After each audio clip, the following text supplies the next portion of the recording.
before COVID hit, people would be like, why? Why would you do that? Why would you want to homeschool? Hey guys, it's Amber. So today's going to be a little bit different video. Today I'm going to be sharing my experience with homeschooling and why I decided to pull my kids from K12, sharing a few things that I wish I would have known before I started homeschooling, just what some of the lingo is. And before I begin, I'll just say that there's no right or wrong way to teach your child. Every parent should feel empowered to make the choice that's best for them, and don't belittle someone because they choose to school their child differently than you, whether it be at home or be in a public school setting. Right now, with so many things going on, I thought it would be nice for me to share my experience. So if you're a parent wondering, what should I do? Should I digitally teach my kids? Should I go through the school? Should I do it myself? Should I send them back to school? I mean, I don't have the answers for that. I'm not an expert, but I can share a little bit of my experience and maybe that would help you. This experience comes from someone who's only done this for about a year. I am not a professional homeschooler. I don't have all the experience in the world. I'm not an expert by any means. I'm sure there's a lot of things that I don't know. There's a lot of things I'm going to miss, and there might be some stuff that I actually say incorrectly, but this is just my interpretation of how homeschooling has gone for me and my family, being someone who is new to homeschooling. So when I was in between Texas and Utah, I was trying to decide what to do with my kids. I didn't want to put them into public school and then bounce them back and forth into different schools, and when we were trying to get settled, I wasn't sure how long I'd be at my mom's. I didn't know if I'd be going back to Texas or if I'd be moving somewhere else. So I decided to do K12 online school for my kids through Texas because that's where I was planning on returning.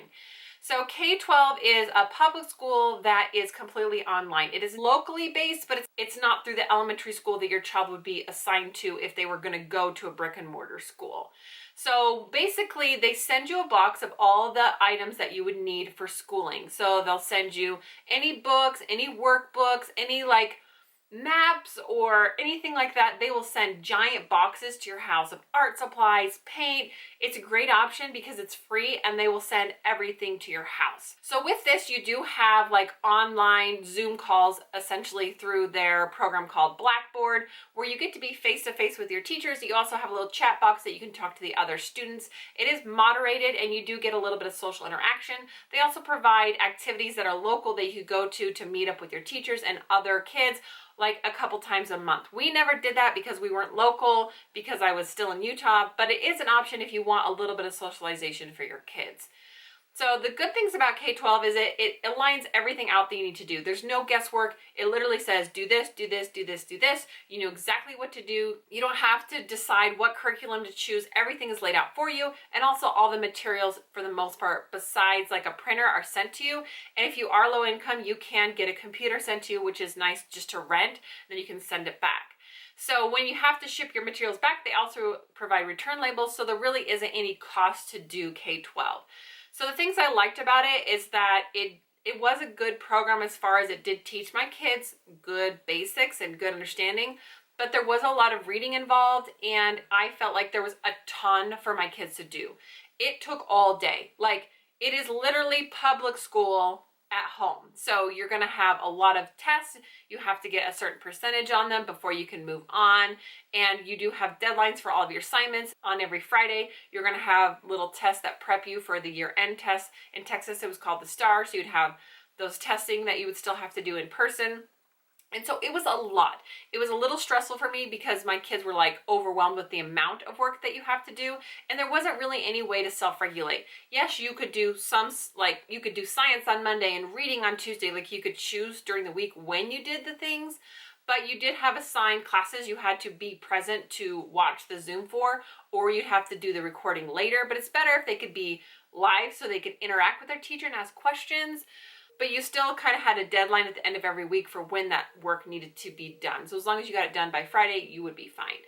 They were a little lenient as far as if you got behind and they try to help and work with you, but it is a lot of work. And if you have a child that struggles being on a computer for a long period of time, it can be harder.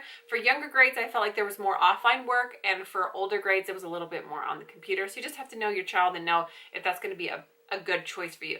Something I learned though, don't say you're doing K12 at home, monitoring your child, teaching them, helping them with it, sitting right there next to them. You're in it. You're not just going to be putting them on a computer and going and doing other things. You're needing to be there with them, following through with them, and it's a big time commitment for a parent. But don't say that you're homeschooling because People from the homeschool community will come for you because they're like, that is not homeschooling. And it's fine. I mean, you can say whatever you want. I was schooling my kids at home or homeschooling. It's like, whatever you want to call it. I get that there's a difference between public online school and homeschooling, but people aren't very nice about it sometimes. And I found that out the hard way because I had people bite my head off because I called K12 homeschool because I was doing school at home. So just putting that out there. If you're going to do K12, don't call it homeschooling unless you want people from the homeschool community to come for you. So, you know, there's people in every community that get very passionate about what they do. And so homeschooling communities are no exception. There's going to be people who are very passionate about their way of doing it. And I'm kind of like, do what works best for you. You're the mom, you're the dad, you choose. It's your choice. So I'm not here to belittle anyone or tell people what to do. I'm just saying that's how it worked out for me. I actually had somebody on Facebook unfriend me because they were mad that I called it homeschool. And they're like, well, if you want real freedom, you'll choose regular homeschool. Well, at the point I was trying to decide where I was going and coming, I was so overwhelmed with the choice of picking out a curriculum, and I just didn't know where to start. And so it was a great choice for me. So we did that for the first semester, and then I was trying to decide whether I'd put my kids back in public school or if I should do traditional homeschooling, because when I was officially moved to Utah, I tried to transfer my kids from the Texas school to the Utah school, and the Utah school was full.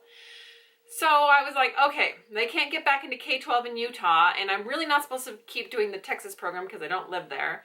So I can either homeschool or I can put them back in public school. So I decided to homeschool. So for my state, all I had to do was go down to the district office and put in a request. I got all my paperwork signed, and I was allowed to homeschool any way I want.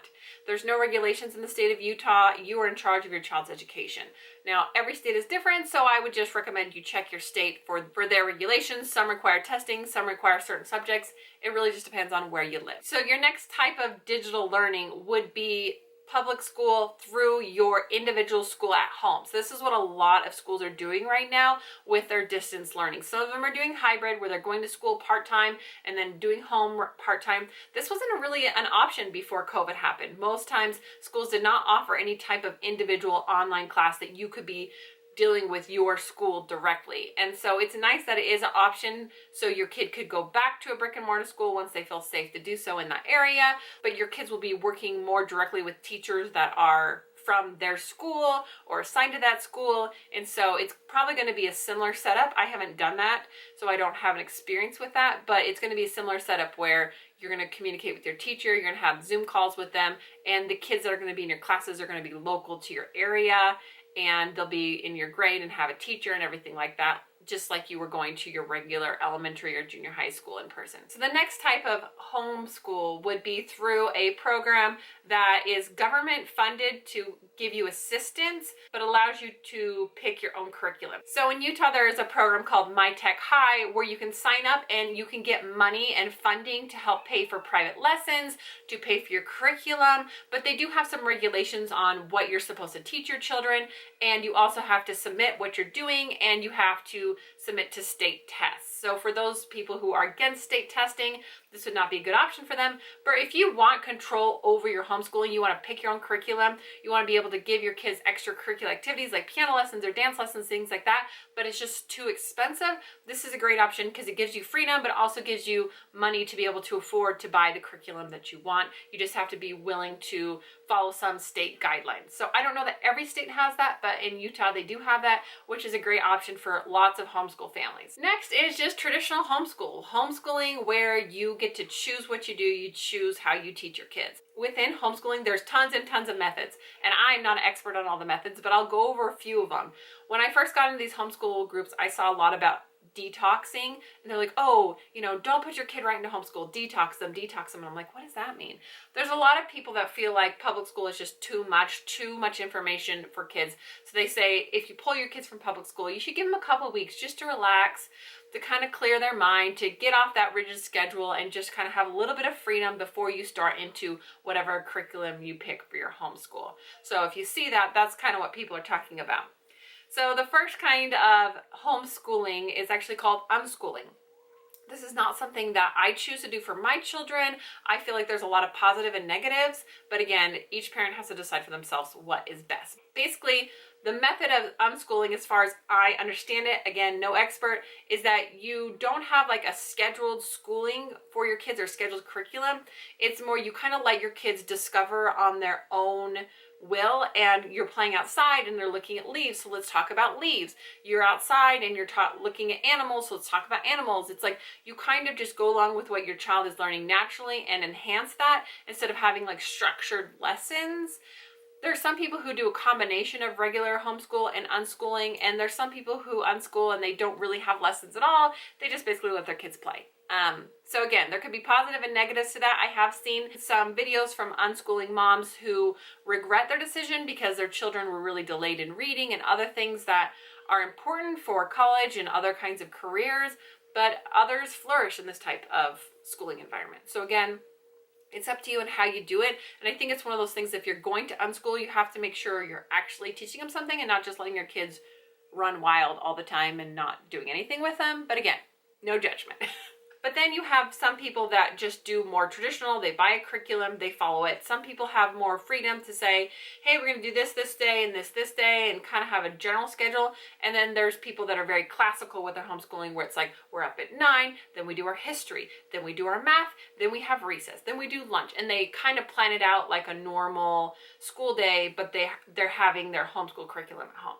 So I would say I mix between freedom and traditional. I try to keep my kids on a schedule most of the time, but some days we start at 8, some days we might start at 11. I enjoy that freedom. So if you're trying to decide whether or not you should homeschool or not, first of all, you have to think about, do you have the time? It does take a lot of time to do it. It is something that's very rewarding, but you have to be honest with yourself and ask yourself, are you really going to do it?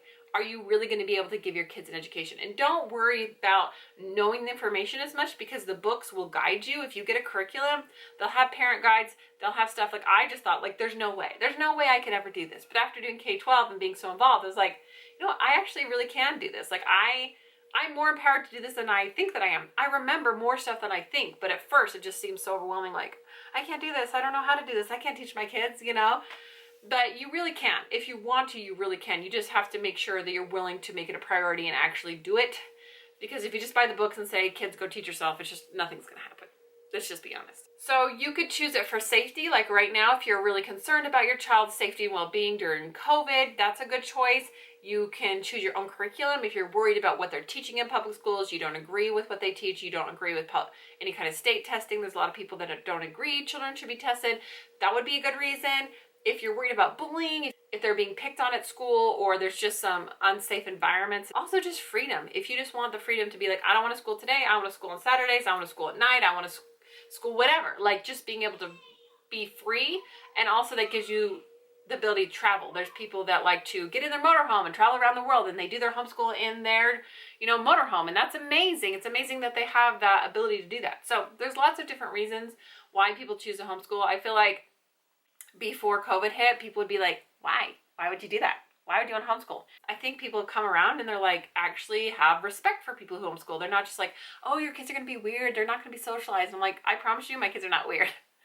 They have friends, they go out and do things. Obviously not right now because everyone's kind of still social distancing, but we still have active kids. They still have their family that we have spent time around, and my kids have had great interactions with other kids. And it just depends, again, what your kid needs. There's lots of co-op groups. So you might find homeschools where people get together and one mom will teach this and another mom will teach this. And so there's also that option. So there's a lot of options for socialization, also putting them in private classes. Also, it gives you more time during the day. Typically, you can get homeschool done a lot faster than you can traditional. Now, K12 does take longer. I don't know about the online public school system. I think that would probably take a little longer. But as far as doing your curriculum, you can usually get that done in a few hours in the day, and then you have the rest of the day to do whatever you want. I'm still working part-time, and I was still able to do homeschool with my kids. Even when I was working 4 days a week, I was able to homeschool my kids in the morning, get ready, go to work, work until the evening, come home, and still do all the stuff I need to do as a mom. I just had to make it a priority. Another thing I would suggest is just to make sure you have your materials organized. It doesn't matter really where you do your homeschool. You could have a set space, you could have an office, you could do it at the kitchen table. Just make sure you have somewhere to store all your stuff. That will make it so much easier. I like being able to be a little bit more flexible, do some at the computer, maybe some of it we'll do down at the kitchen table. Sometimes my kids just want to read in their bedroom and do it in there. And so I'm really flexible about what space we have, but I just want to make sure I have enough space for everyone. Another issue could be is if you're doing digital learning that you have enough computers for everyone. So we do have 2 computers. My mom has one, I have one, I also have a laptop. So that makes it easy if my kids both need to be doing online assignments at the same time, that they both have access to a computer. So that makes a big difference. There are some programs you'll find that are more online that you can do online with your kids for homeschool, and there's some that are going to be completely offline in workbooks that you don't use a computer at all. So again, you have the option to choose what works best for you, and that can kind of go along with what area you have to use. If you just have a kitchen table, maybe offline is better. If you have more of a computer space, maybe you like to do a mix of both. So really, again, no wrong way to do it. So am I happy that I chose to do homeschooling? Yes, I feel like it was the right choice for me. I'm glad that I started with K12 because it kind of gave me some training wheels to kind of figure out what I needed to do. Were there some things that I felt like were a little difficult for my kid? Yeah, it was hard for my child to be taking art history in 3rd grade. I thought it was a little hard for him, and now I have the power to choose what kind of art we want to do, which is drawing and fun and painting and just things that are a little more, I think, on his level. But yeah, so it really just comes down to is you can do it. Don't think that you can't do it. I think it would be hard if you're working full time to make it work, but it is absolutely something that can be done if you have 2 parents in the home and you're willing to juggle schedules and help your kids out that way. I don't have any experience in homeschooling older kids, so I don't know how that would work for like high school because my kids are younger. But I actually have one that's continuing to homeschool who will be in 4th grade, and then I have one that's chosen to go back to digital learning and hybrid schedule with his junior high because he wanted to have that 7th grade experience. And I'm happy to support my kids in what they want to do too. I'm not going to force my kids to be homeschooled if they don't want to be. I'm not going to force my child to go back to public school if they don't want to be. And so my kids both chose different things. But since I've already done digital learning with my son before, I'm totally fine with having him home a couple days a week and sending him to school a couple days a week because I know how to help him with that kind of stuff. So that has been our experience. It's actually been very good for our family. I feel like I've learned a ton. I feel like they've learned a ton. There's a ton of different curriculums out there, and if you get into homeschool groups, they will share a bunch of stuff, and there's some that are more like Christian based, there's some that are more just regular like public Common Core based. So really you can find anything that works best for you. And what I would say is be patient with yourself. You're gonna have bad days. You're gonna have days where you just want to go and cry and you want to give up and you're like, why am I doing this? You're going to have quite a few of those days, actually, where you want to just go in your room and throw the blankets over your head and be like, oh, my children are driving me crazy. I can't do this. It's too frustrating. But then you're going to have days where your kids are like, Mommy, I love this. Thank you. They're going to know the answer. You're going to go on this field trip together and discover something, and you're going to have so much fun. You're like, wow, like we did all of this stuff and it's only 1 o'clock and now we can go do all these fun things. This is so amazing. I love the freedom that this gives me. So there are always going to be positive and negatives to every situation, and forgive yourself for your bad days. Forgive yourself for when you're, feeling frustrated. It's okay to take a break and walk away and just say, okay, Mommy needs a little time to kind of breathe and come back to it. If your child is struggling with the subject, it's okay to put it away for the day. It's okay to just say, you know what, we're going to take a step back from this for a week or 2. Let's catch up and do some other things over here before we go back to this. Because when you're doing homeschool, there's no ahead or behind. It's just what your child needs to learn, what's right for them, what's their level they're on right now. So don't be afraid to put your child back in reading or ahead in math or wherever they're at, because you are basically picking what's best for them. You don't have to just pick, well, this is what they say 3rd graders do, so you need to do this. It's nice to have that freedom to pick and choose, and don't feel bad if your child is struggling in a certain area. That's why they're home with you, so you can help them. Also, be patient with your child. They're going to have days where they get distracted, where they are going to feel frustrated, that they're not going to want to do this, but always go back to the why. Why are you doing this? Why are you choosing this? And that will really help you with your decision. Also, it's okay if homeschooling doesn't work for you. If you pull your kids out and you're just like, I can't do this. I'm not made to be home with my kids all day. That's okay too. It's no shame if you put your kids back in public school. You're not a bad mom if you send your kids to public school. I hate it. It's like the you versus us versus them mentality where it's like, oh, if you do this, then you're not a good mom. No, guys, you're a good mom no matter what you choose, because you're choosing what's in the best interest for your mental health, your well-being, your children, and that's what's most important, is taking care of what works for your family, your schedule. And if public school is the best thing for you, then by all means, there's no shame in doing that. You're not going to get an extra feather in your hat just because you're homeschool mom. It's really about what works best for you guys. I hope this video was helpful for you guys and hearing a little bit of my experience. Thank you guys so much for joining me. And if you guys have any questions, you can ask them down below. Like I said, no expert here, but I'm happy to share any bit from my experience. And I'll see you guys next time. Bye-bye.